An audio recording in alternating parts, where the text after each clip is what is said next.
괜찮다고 했지만 괜찮으신가요? 이거 누구 얘기를 하는 걸까요? 허주연 변호사님. 많은 사람들이 사랑하는 그분이기도 하고요. 또 연예인들도 굉장히 좋아하는 연예인들의 연예인이기도 한 분입니다. 그런데 분명 괜찮다고는 하는데 어째 시간이 흐를수록 진짜 괜찮은 게 맞나? 대중들과 팬들의 걱정을 사는 분이 계십니다. 네?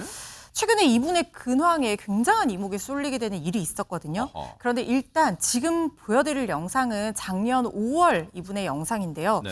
어떤 모습이셨는지 같이 보고 이야기를 이어가 보겠습니다. 네네. 뭐 그동안에도 쭉 계속해서 공연을 했습니다. 예, 뭐 예. 드라마도 좀 찍고 그랬는데 예. 몇 년째 하고 있는 장성회 네. 이것도 이제 공연했고 그다음에 안톤 체홉의 갈매기를 제가 연출 출연을 했습니다. 연출하셨죠. 예, 예. 맞아요. 그것도 이어서 이제 이 리어 왕을 또 몇 달을 계속해서 공연을 하다 보니까 나중에 리어 왕할 때는 체중이 한 10kg 빠져버렸어요. 세상에. 그래가지고서 뭐 공연 중에는 이제 더러 침도 맞고 하고 그때 조금 이제 체력이 좀 많이 좀 떨어졌어요. 좀 쉬어야 되는데 드라마 이걸 또 촬영을 할 수밖에 없는 상황이 돼서 예. 상당히 힘이 들었었어요. 뭐 대한민국 분이라면 모를 수가 없는 바로 이제 우리가 모두가 사랑해도 한다 해도 과언이 아닌 이순재 선생님인데 이순재 씨인데 근데 김묘성 기자님 뭐 지금도 왕성하게 뭐 연극도 여러 편 하고 계신 것 같은데 왜 굳이 최근 영상 말고 지난해 영상을 보여드린 거예요? 네, 지난해 10월 영상이었죠. 왜냐하면 그 지난해 10월을 끝으로 이순재 씨의 활동 모습은 사실상 안방 극장에서도 또 무대에서도 볼 수 없는 상황이기 때문입니다. 이순재 씨가 1934년생입니다. 그러니까 현재 국내 최고령 배우인데 지난해 10월 연극 출연 중에 건강 문제로 하차를 하게 됩니다. 그리고 난 다음에 사실상 활동이 중단되는 상태에 이르렀는데요. 그러다가 지난 1월이죠. 연기대상 시상식에 있었고 거기에 참석을 해서 대상을 받습니다. 근데 이전과는 많이 다른 수척한 모습을 보이면서 많은 이들의 걱정을 사기도 했고 하지만 후배들의 기립박수를 받으면서 저렇게 수상을 했습니다. 그리고 지난 4월에 또 한 번 시상식에 오를 일이 있었는데 네. 건강 문제로 불참을 합니다. 아하. 그리고 또다시 이순재 씨의 건강 이상설이 나오게 된 건 얼마 전 바로 동료 배우 박근영 씨의 입을 통해서였습니다. 박근영 씨가 여러 번 찾아뵈려고 했었는데 이순재 씨가 꺼려한다고 들었다. 직접 뵙지는 못했다. 다른 지인을 통해서 이야기를 들었더니 좋은 상황은 아닌 것 같다라고 이야기해서 많은 대중들이 지금 걱정하고 있는 상황입니다.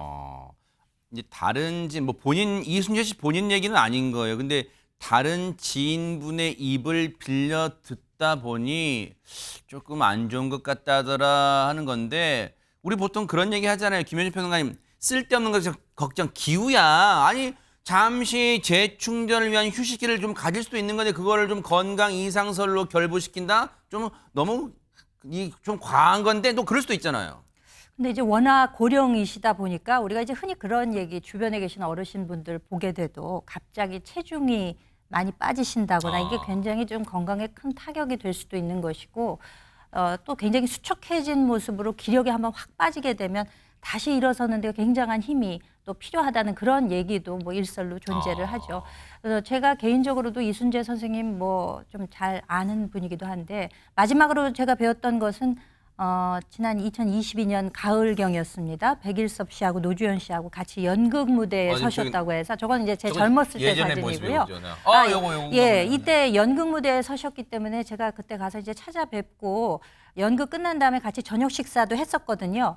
근데 그 저녁 식사 마치고 나서 그 당시에도 연출하는 작품 다른 배우들의 작품을 이제 연출을 하시기 때문에 거기를 또 그 야심한 시각에 가신다고 하시길래 주변에서 아우 저희보다 더 쌩쌩하세요 하면서도 일견 속으로는 그래도 너무 무리하시는 게 아닌가 싶은 좀 염려가 있었는데 최근 들어서 좀 건강 문제가 이렇게 많은 사람들의 입에 오르내리다 보니까 더 염려가 큰 것이 사실입니다.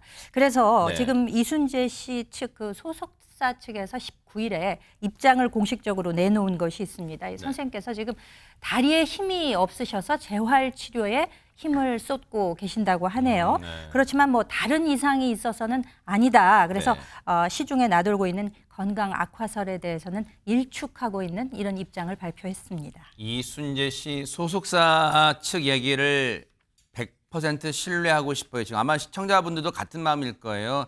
이 다리에 힘이 없는 부분, 이 부분 이제 이 재활 치료에서 좀 힘을 다 이게 튼튼하게 받쳐서 다시 연극 무대 또 브라운관을 통해서 또 뵐 수 있는 그날 빨리 오기를 좀 기대를 해볼게요. 그런가 하면 근데 지금 이순재 씨처럼 좀 요즘 통 보이지 않아서 많은 분들의 걱정을 끼치고 있는 그런 분이 또 있다면서요. 누굽니까? 네, 그분을 말씀드리기 전에 이제 이순재 씨 같은 경우는 제가 주례 선생님이었기 때문에 간간히 연락을 드렸었거든요. 그래요?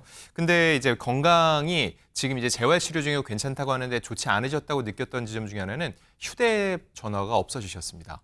왜냐면은 그 전에 번호를 바꾸지 않고 오랫동안 한 번호를 쓰셨는데 지난해 어느 순간부터는 제가 전화를 드렸을 때 아예 그냥 없는 번호로 나오더라고요. 여기서 박근영 선생님도 얘기를 한 게 연락을 하려고 했는데 닿지 않는다는 얘기를 했는데 그 부분에 있어서 조금 더 우려를 하시는 것 같고 일단은 가족들이 잘 돌보고 재활 치료를 받고 계신다고 하니까 그래도 건강한 모습으로 돌아올 수 있기를 기원하고 있는 그래요. 상황이고요. 맞아요. 아마 그 마음 안진용 기자님의 마음도 아마 저희보다 더 왜냐하면 또 많이 주례 선생님이셨고 또 간간히 연락을 취해 오셨던 분이기 때문에 더 마음이 저희보다 이 안쓰러운 마음 또 이렇게 그런 마음일 텐데 아마 안진용 기자님의 바람처럼 또 훌훌 털고 또 금방 일어나실 거라 생각합니다. 그거 아까 이제 또 제가 여쭤봤던 게 네네. 지금도 이제 많은 분들이 또 걱정하고 노심초사하고 있는 그 연예인분이 또 있다면서요. 네, 바로 개그우먼 박미선 씨입니다. 아하. 박미선 씨는 올해 초 건강상의 이유로 활동을 중단했는데 지난 6월쯤 남편인 이봉원 씨가 전한 소식이 있었습니다. 네. 아내가 아프지만 많이 괜찮아졌다.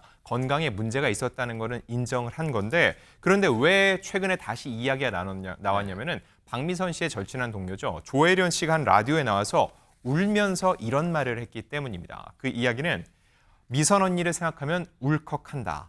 하루도 빠지지 않고 언니를 위해 기도 중이라고 얘기를 했다는 거죠. 자, 그러면서 본인에게 바람이 있다면 언니랑 연극 무대에 서고 싶고 그날을 기다릴게라고 했는데 옆에 있던 안영미 씨도 한마디를 했습니다. 그 얘기도 말씀드리면 얼마 전 박미선 선배님이 꿈에 나와 웃어줬다. 난 꿈을 믿는다. 분명 좋은 소식이 있을 것이라고 얘기를 했습니다.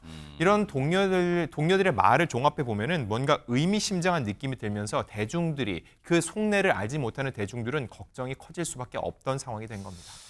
그러니까요. 이게 이제 이 조혜련 씨나 안영미 씨, 최명기 원장님, 그 이제 조혜련 씨나 안영미 씨가 이 전한 그 메시지의 행간의 의미라고 보통 그러잖아요. 이게 지금 상황이 굉장히 좋으면 몸 상태가 좋으면 굳이 저런 식으로 이렇게 뭐 울면서 울컥한다. 지금 정말 회복될 기도 중이다. 이런 표현을 진짜 잘 안 쓸 텐데 이제 이런 표현 때문에 팬분들이 또 시청자분들이 걱정이 커지는 것 같기도 해요. 맞습니다. 우리가 결국은 어느 정도 내가 말을 할 수 있고 어느 정도 다른 사람한테 비추어질 수 있냐가 사실 얼마나 아픈가를 갖다 역으로 반영하게 되거든요. 우리는 우리가 건강하면은 네. 상대방이 아플 때 얼마나 아픈지 우리가 상상이 안 가요. 그러나 진짜 아파지게 되잖아요. 네. 말을 한마디 한다는 거, 누구 얼굴을 본다는 거, 얼굴을 보기 위해서 옷을 입는다는 거, 그 모든 게 다 이제 힘들어지게 되거든요. 그런 다음에 누군가를 만나게 되면은 우리는 얘기해야지요. 어쩌다 이렇게 아파. 그러면은 물어보는 분은 한 번이지만 얘기하는 분은 세 사람 만나면 세 번 그 그러네. 얘기를 해야 맞아요. 되고 아. 10사람 만나면 10번 그 얘기를 해야 되고 그런 네. 거지요. 그러면서 또 사람의 성격은 어떤 분은 굉장히 의존적이어서 이런 거를 알리고 많은 사람들이 응원해 주면 의지가 된다는 분도 있지만 네. 어려운 일이 닥칠수록 독립적이고 혼자 있어야만 되는 분도 그럴 수 있거든요. 있겠네. 그렇기 때문에 어떨 때는 우리는 우리한테 우리의 관심에서 벗어날 권리를 인정해 주는 게 굉장히 중요해요. 혼자 있을 권리를 인정해 드리고 오히려 얘기 안 하고 가만히 있고 마음속으로만 기원하는 게 그렇죠. 무슨 일인지 하고 위로하려고 연락하는 것보다 네. 당사자한테는 가장 큰 힘이 될 수도 있어요. 그럴 수 있어요. 이게 우리 흔히 그런 말도 있잖아요. 무소식이 희소식이에요. 꼭 굳이 안부를 계속해서 궁금해하거나 연락드리는 것보다도 그냥 그래 잘 지내니까 소식이 없겠지라는 그런 생각으로 훌훌 이렇게 편하게 생각하는 것도 그래서 두 분이 또 몸 완쾌되는 것도 몸이 회복되는데도 도움이 되지 않을까 그런 생각해 봅니다. 저희들도 조용하게 응원해 보도록 하겠습니다.